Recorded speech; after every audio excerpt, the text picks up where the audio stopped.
Hi everybody, greetings from Moving Switzerland. Today I want to talk to you about the fundamentals of the German language, which can be a rather complex language, but it's also an extremely efficient language and a very beautiful language once you start to appreciate the inner mechanics of it.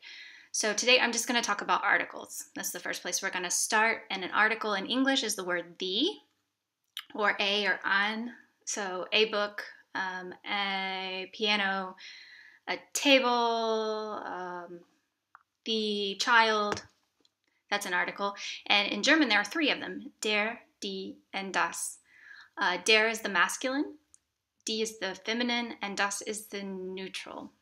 And in fact, the language, despite being an amazing language, is also a very complicated language, as I mentioned, and it's so complicated that Mark Twain wrote this amazing book about it, very funny, very cheeky, called The Awful German Language, or Die schreckliche deutsche Sprache. It is written half in English, one side in English, one side in German, for those people who are trying to learn the language.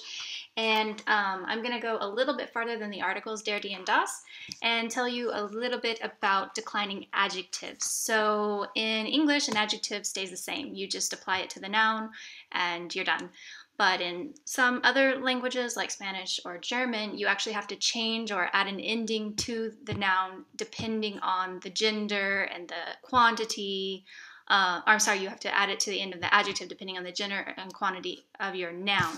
So as I was learning German, I made this really fabulous little adjective declination chart, so declining adjectives, because it also depends on what prepositions are going with your noun as to how you form your sentence. So we'll give an example here that Mark Twain uses in this book on page 18, should you find yourself with a copy of it.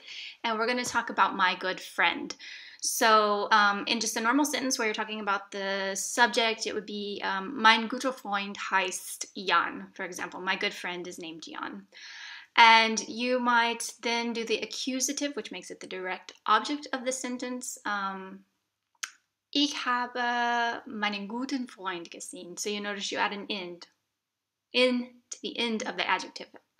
And then you might have the dative, which is the possessive tense. So it makes it actually, sorry, not the possessive, the indirect object pronoun. So what you would say there is, ich gehe einkaufen mit meinem guten Freund. I'm going shopping with my good friend. And then you have the possessive, which is, das ist das Buch meines guten Freundes. That is the book of my good friend. So I hope you enjoyed a German lesson for today. Stay tuned, and I will be covering some other things about the German language, like impossibly long words the compound words that you can string together out of a lot of different words. In fact, it's German has so many capabilities in that way that those words maybe don't even exist in the dictionary, but they're perfectly legitimate, viable words for you to use. So that's what we'll talk about next time. Thanks for watching today. Have a great day. Bye-bye.